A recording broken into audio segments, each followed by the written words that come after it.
Hey friends, today I have had something showing up for me that is kind of a principle or a perspective upon practice and life that I've encountered any number of times. I've learned and sort of digested this lesson any number of times. And basically, there is this thing about practice.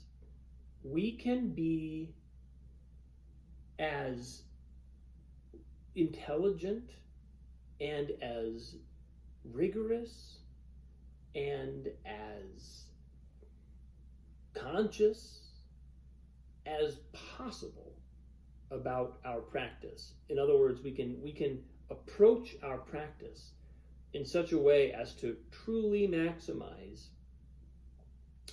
the effectiveness of it. And we should do those things. We absolutely should make our practice as efficient and as effective and as potent as possible. And no matter how much we do that, there are going to be days where it just feels like we're pushing a boulder uphill and it's not moving, and it's just like this sense of that no matter how hard we've worked at optimizing our practice, it feels inefficient and like maybe even like we're not moving. And when that happens, it's a good time to practice one of the most important aspects of any practice, which is just to surrender to it, to give in to the practice itself and let it optimize us instead of us optimizing it. It's a point in the process when many people, myself included on occasion, think maybe it's not working. Maybe this isn't the right practice for me. Or maybe it's the right practice, but I just need a break. Or maybe it's the right practice, but I'm not going about it the right way. Let me go figure out how to go about this practice. The problem might be I haven't optimized it enough. Let me go optimize my practice a little more and then come back to it. And it's subtle because there will be times when that is actually the case. We want to step back and we want to reevaluate our entire approach, and then we want to re-engage with that kind of updated, upgraded perspective. But that's not what I'm talking about right now, and that's not what I'm experiencing right now. What I'm experiencing right now is the inevitable feeling that happens at certain moments in any practice, which is just this sense that, God damn it, no matter how hard I try, no matter how hard I push, no matter how intelligently I engage with my practice, it's not going anywhere. It doesn't feel like it's going anywhere. Now, intellectually, I know it's going somewhere, but my sort of visceral, in-the-moment experience is, oh my gosh, this could be, I could spend my entire lifetime. I feel like I'm spending my entire lifetime at this moment of non-movement, non-progress, non-development, non-evolution. I'm just stuck right here forever. and that moment it's not real. That's not true. That moment is a moment when what's actually being demanded is our surrender, and the surrender of any intellectual understanding of what the practice is bringing us, the surrender of any intellectual understanding of our control over it. We give up our control over the practice and we say, I'm just practicing. I'm just doing it. I don't know what it's going to bring me. Maybe I'll never move from this point. That's possible. It's a very unlikely outcome, but it's possible. And then we have to just submit, surrender, dive in. And I've had a little of that recently in a variety of practices in my life. I've had the sense that I kind of just need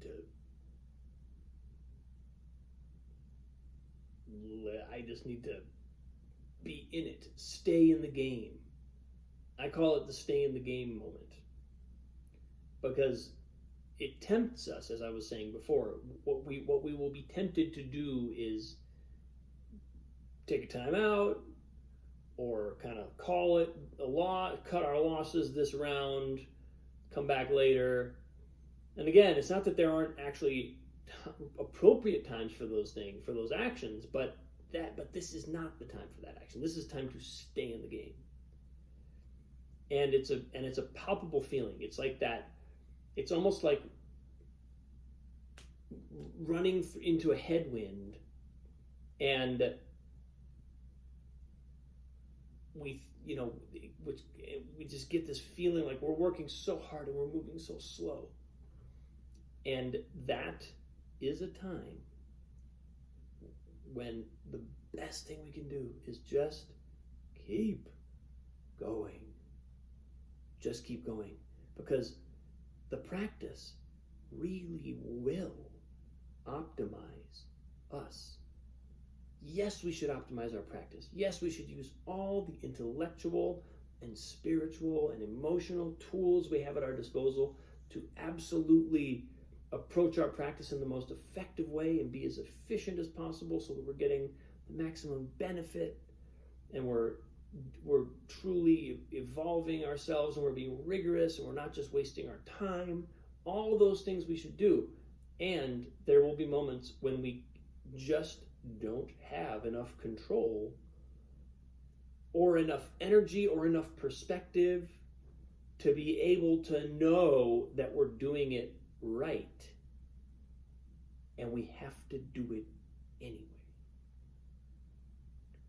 And almost always, there's the payoff for staying in the game is that at some point, we not only realize, hey, actually, when it felt like I wasn't moving, I was moving.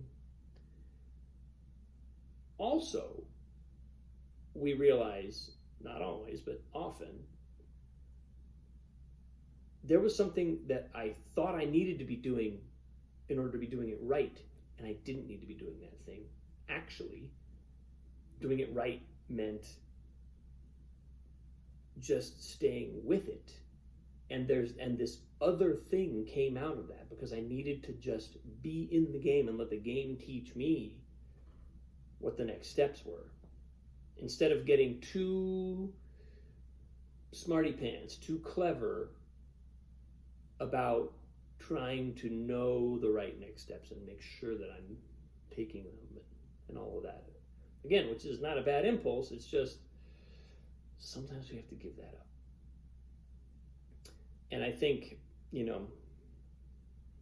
that comes up for me every once in a while. It's coming up for me. It comes up for me in my own practice. It comes up for me, I've been working with my daughter on music recently, and I've been doing a lot of reading about it and thinking about it. And,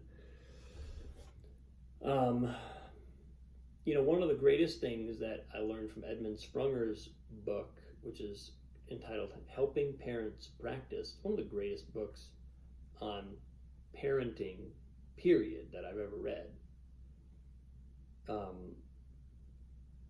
But particularly if you have a musical child and you work with them, it's just spectacular. But one of the greatest things he says, it was like the opening paragraph or the opening couple of paragraphs of the book, and it's when I knew, I was like, okay, this is the guy. This is the kind of mind that I want to learn from in this domain of life. He said something like, children don't need perfect parents. And musical children don't need perfect music coaching parents. What children need is at least one parent, ideally two, but at least one parent who is genuinely always available, genuinely present. Because if they have that, they can learn the rest. They can do the rest.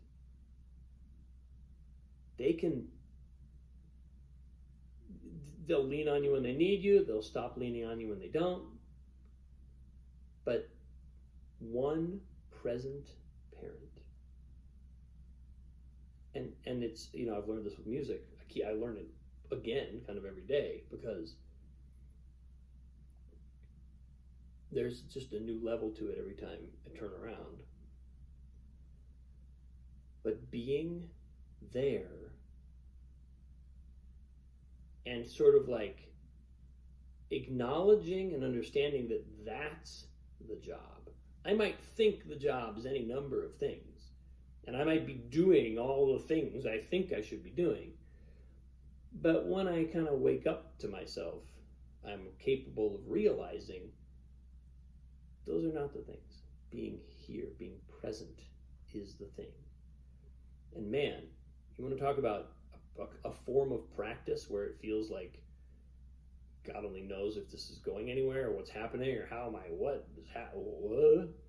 Parenting is a great example of something where we do not control the process enough to be able to always know that we're acting optimally, that we can be sure we're doing the best parenting job possible. We cannot know that. You can never know. The process is almost designed to never let you really know that. You will have, and I do have moments where I'm like, oh, I did a great job there. I get to look back and think, okay, that feels effective. But I cannot be attached to that feeling. And it will be a vanishingly small percentage of my actions as a parent that I feel that way about. That's not the point. That's what Edmund Sprunger means by children do not need perfect parents. You're not supposed to be a perfect parent. You need to be present. Be there. Stay in the game. That's it. And sometimes staying in the game is going to feel like, you're Michael Jordan winning the national championship for the 6th time or whatever. It's going to feel great because it's going to be going great. Many times it will not. Many times it'll be, who knows where this is going, but I'm in it. And I have had this experience often enough that I now know how to recognize it. And I've gotten at least passably competent at noticing when I feel that way and going, oh, yeah, I don't need to let this kind of feeling of emotional inertia drag me down. I don't need to worry about that. I just need to stay here and stay present. It might move slowly for a while, might move slowly and then start to move quickly again. I just need to be here and be present. That's my job. So that's where I am right now. That's where I am today. And it felt good to notice that, because then it's like you can get on the horse. You can be, then we can be in the game without a feeling of anything being wrong. There is nothing wrong when that feeling is happening. It is teaching us to stay in the game. It's probably teaching us on some unconscious level how to be way better at this than we even thought, than we know how to access right now. We can't prescribe, our mind cannot foresee or prescribe the next step, but the process can, and it will if we let it. So that's what came through today. Thanks for watching. I appreciate you. Have a wonderful day. See you soon.